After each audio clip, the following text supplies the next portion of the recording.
Hey! Hey you! Yes, I'm talking to you, little Timmy. Are you bored? Are you unsatisfied? Lacking fulfillment? Tired of your overall mundane and basic-ass lifestyle? Wow, that last one hit different. Now for real, tell me, what do you want? I don't know, something amazing, I guess. Of course you do, and I have just what the doctor ordered. But first, where is my music at? Hey!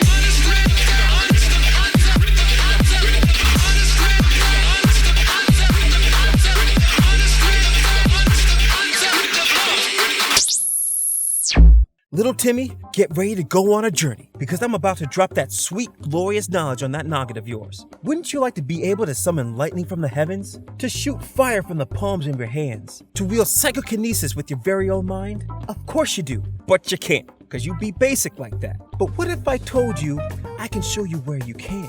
Now, how do you think you'd be able to achieve this glorious power? Internet? No, but good guess though, kid. I like where your head's at. Now, you will be able to achieve this type of power with your very own persona. Well, I must be kind of rusty. I said persona. Hold on, give it a second. I said Persona! There it is. Yeah, there it is. That's right, your personal persona. You know what a persona is, right? Let me break it down for you real quick. Persona. People, eat, read, sleep, obsess, noise, anime. Persona. You see, you didn't think it was that simple now, did you? Now hold on there, little Timmy. Before you can start controlling gods of varying degrees of mass destruction, you need to learn the rules. No, not draw rule. The rules. Wow. That's the best joke you had for that? Today I'm going to break down these rules for you so you too can wield gods of mass destruction. By covering the entire Persona series from P3 to P5. What? From P3 to P5. What? I said from P3 to P5. Hey everybody, let's throw peanuts at him and see how he likes it! Alright, stop tripping. But come on, can you really blame me? Not even Atlus wants to remember you guys. If there is a problem, then I will address it promptly. No one cares about your game, Igus. Get the answers out of here. So stick with me, little Timmy, because I'm going to make you a Persona user. And what better way to introduce you to the world of Persona than with your very own Persona user senpai? Let me introduce you to Dorkun, Chad Narukami, and last but not least, Akira/Joker. That's right, I called Joker Akira. It's a way cooler name than Ren, and you can fight me in the comments. Come at me. Come on. As I was saying, and we're going to look at their journeys of becoming a Persona user themselves, so you, little Timmy, can eventually become a Persona user as well. Let's not waste any more time, and start things off with Dorkun Senpai. In Persona 3, it's no easy feat on the road to earning your Persona. It requires a lot of work, blood, sweat, and tears, and a little bit of anime logic. I introduce to you the tool that will solve all of your problems, a gun. I mean the Invoker. Okay. I mean, what I meant to say was the Invoker. Okay, now hear me out on this one. Just because it looks like a gun, sounds like a gun, acts like a gun, doesn't mean it's actually a gun. Because anime. So invokers are an artificial way of summoning one's persona. The idea behind using such an extreme weapon is because the process behind the summoning is to induce stress and fear into the user. Well, guess what? That works. And you know how scary that must be? You're taking a gun and practically pseudo blowing your brains out. That's mental AF, and we're only getting started. Persona users in P3 are practically imitating Bruce Banner trying to force out the Incredible Hulk. But of course, in the world of anime, nothing is that simple. You can't be shooting whenever you feel like it. Time is key, and the time specifically what I'm talking about is the Dark Hour. Now, what is the Dark Hour? To put it simply, without too many spoilers, it's the lost hour between days. It's a special kind of 25th hour that takes place at midnight, in between one day and the next. During this hour, people transform into coffins. Yeah, that's right, I said coffins. See, I told you P3 was flipping metal. The people that transform into coffins have no memory of this event, and it's basically a defense mechanism to protect themselves from the shadows that appear during the Dark Hour. Now, I bet you're dying to know what happens to you if you don't end up in the coffin during the Dark Hour. Well, congratulations, because you have the potential to become a Persona user. Bad news is, will you even survive long enough for the members of Seas to find you? That's the $1,000,000 question right there now, isn't it, son? But okay, that's enough doom and gloom, alright? Let's run down the pros and cons of becoming a Persona user from P3. First with the good, the ability to summon your Persona almost anywhere, as long as during the dark hour. This may sound like a weird thing to put in the pro column, but it will make much more sense when we get to the other Persona users. Second, you get a flipping gun. That's pretty cool, right? And next, we got the cons. You have to use a gun. Okay, I know I just said this was a pro, but it's also a con too. I mean, think about it. It's a freaking gun. I don't know about you guys, but I don't think I can ever get used to that. Trying to blow my brains out just to summon my Persona, alright? You're gonna get PTSD way too damn fast. Unfortunately, the next con is the fact that you only have 1 hour of access to your Persona. In most cases without too many spoilers, I might add, with very few exceptions. Okay, I think we're done with the super dark and depressing environment of Persona 3. Great game, but damn is it dark. Let's brighten things up a bit by going to P4, shall we? In Persona 4, we have lovely Chad Narukami as our point of reference. But at the same time, Chad-kun is a bit of a special case compared to his peers in the investigation team. He gets his persona closer to the traditional method of accessing one's persona. Chad-kun had little assistance to awaken to his persona. Now with P4 Golden now on Steam, there's a lot of new people experiencing the story for the first time. So I'm not going to mention who gave him the ability to awaken to his persona because, spoilers. So look at it this way. Chad-kun is so special that he got a little cheat sheet from somebody. He basically put in the Konami code to access his persona. Chad-kun was able to awaken to his persona by going into the TV world and being thrown into a situation of great anxiety. By being attacked by a shadow and facing a potential life and death situation, Chad-kun was able to call forth his persona to defend himself. Now we all can't be special like Chad-kun, but fortunately for us, there is a second way to become a Persona user using the conditions of P4. In the shadow world inside the TVs lies dungeons, the Persona 4 equivalent to the palaces in P5. The dungeons in P4 manifest when someone is thrown into the shadow world, which is accessed by using TVs. The characters that find themselves on the wrong side of the television screen will produce a dungeon in that world. This said dungeon will be a reflection of the host's greatest insecurities within them. It's almost like I've mentioned this before. Oh well, deja vu.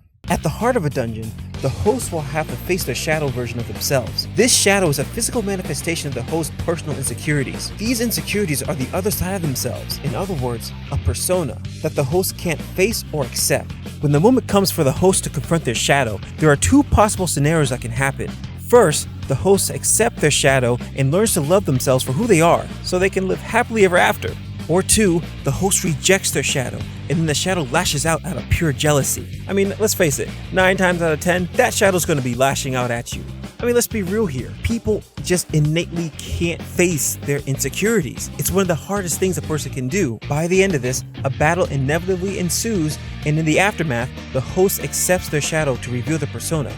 Most of the time. Okay, time to run down Persona users from P4. Well, one pro off the bat is the fact that you don't have a time limit. You can access your persona anytime you want, as long as you're inside the TV world.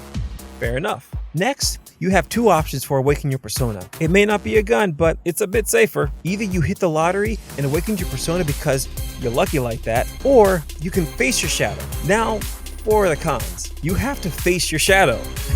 I mean, come on. This is definitely a con because those shadows are swole as hell. The members of the investigation team needed help from their friends and their personas. So you better have a group of friends that are persona users or you're kind of screwed. Another downside is the fact that you have limited access to your persona. Now you may not have a limited window to access your persona, but the only place you can access your persona is in the TV world. You can't use it in the real world. And with that, we check off P3 and P4 off of our list. And we're making our way straight to Persona users from Persona 5. Which brings us to the poster boy himself, Mr. How to Milk a Franchise, Joker. Alright, come on, that was a lazy joke. Not that Joker. Atlus doesn't even care about you. Yeah, well, close enough. As I've mentioned before, this isn't the first time I've talked about Persona users from P5. Hashtag shameless plug is shameless. But nevertheless, let's do a quick rundown, shall we? The palaces seen in P5 are able to form within people with distorted desires that ultimately end up consuming them. While Persona users, on the other hand, can't form palaces because they have fully accept themselves and don't succumb to their deepest desires in order to awaken to their personas. All the Phantom Thieves, except for one, awaken to their personas through sheer will of rebellion rebellion, to stand up for one's passions and convictions. To put it simply, the Phantom Thieves are just woke like that. So how do Persona users from P5 compare to their contemporaries? You probably can already tell that Persona users from P4 and P5 share some similarities, but there are some key differences as well. So beginning with the pros, once again, there's no time limit. You can enter palaces whenever you want, as long as you don't have a cat telling you have to go to bed every single moment of the day. You also have mementos at your disposal to run around with your persona. The next pro we have to work with is the way you awaken to your persona. You don't have to confront your own personal shadow, making it a far safer option in the long run to acquiring your own persona. But we can't ignore the bad. You can only access your persona in specific designated areas. You can only use your persona in palaces and in mementos. Now, there is one detail about mementos that I intentionally didn't mention, because, to be frank, I wasn't sure if I should count it as a pro or a con. So I'll call it a wild card, for lack of a better term. And I'll let you guys vote in a poll in the card above at the end of this video. Now, a bit of a spoiler warning for P5. During the endgame of Persona 5, Mementos ends up merging with the real world. This allows shadows to roam with the innocent citizens of the real world. But because of this, it also enables Persona users to access their personas at all times. So there's a lot of give and take with this scenario. You can have full access to your persona, but all the shadows can roam free because of this. So I guess pick your poison? I personally don't know, but I am curious to see how the poll results will end up at the end of the video. Should we merge mementos with the real world or not? I'll leave that up to you. And that's it. That's all the Persona users in this series. There's no one left to cover. No one at all.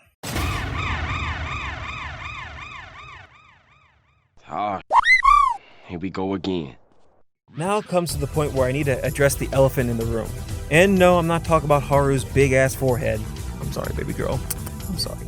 I'm talking about the games that Atlus continues to fail to acknowledge. The forgotten Persona users of old. Let me introduce you to Boy with an Earring and Tatsuyu Sayo.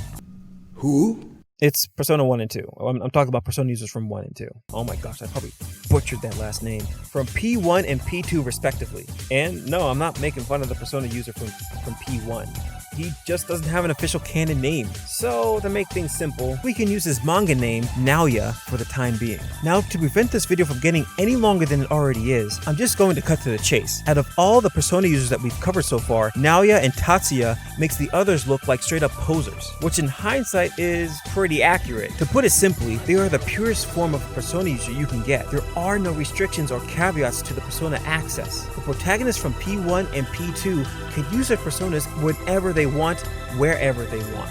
They have no drawbacks because they acquired their personas the natural way. I'm really trying to dance around spoiling these games because you really should give them a try. I'm currently playing through P2 myself and I'm loving every single minute of it so far. The main thing you need to know is that Naoya and Tatsuya got the ability to awaken their persona from the recurring character from the Persona series, Philmon. After Persona users play the Persona game, that's right, the Persona game, in their respective games, I know this sounds weird, but let me explain real quick, okay? It gets pretty meta. So follow me on this one. Once someone plays quote-unquote the Persona game, they are greeted by Philmon. He contacts them within the realm of consciousness and unconsciousness. It's very similar to how Igor contacts protagonists with the Velvet Room. Well, actually, it's pretty much the same thing. I mean, look at Philmon as Igor's boss. Once Philmon has made contact with the characters, he grants them the ability to awaken their persona. Philmon then continues to watch over the Persona users in the form of a butterfly. Have you guys made the connection yet? You may not have realized it, but Philmon has appeared in almost every single mainline Persona game. The butterflies you see in P3 and P4 are Philmon watching over the protagonists. In P4, Philmon is actually the butterfly save points, seen throughout the whole game, constantly watching over the player during their journey. Even in Persona 5, the recurring butterfly can be found during the opening moments of the game. Even though the protagonists from P3, 4, and 5 didn't awaken to their personas naturally, Philmon is forever watching over them. It's kinda ironic, but as the series grown, the further away the Persona users naturally connect to Philmon has grown, and the ability to awaken their personas has weakened. It's just a bit curious, you know, but it makes me wonder if this thematic design choice is intentional. But at the end of the day, if you want to be a Persona user with no cons at all, your best bet is to be a Persona user from P1 or P2. Access to your persona anywhere with no limits. Absolutely no limits. With the small caveat that there are shadows in the real world. So maybe it's a little bit more similar to Mementos than we actually realize. Oh my gosh, that was a mouthful of a video, but it really does feel great to be back in the hustle. Let me know if you enjoyed this video format and what type of Persona user would you like to be? Don't forget to check the card above to vote in the poll. I'm curious to see how everything turns out. Anyway, you guys know the drill. I would greatly appreciate it if you could subscribe to the channel so you don't miss out on any of my future videos. And consider following me on Twitter to know when a new video is about to drop. But alright, I've been rambling long enough, so catch you later, fam. That's right, I called Joker Akirika. Akirika.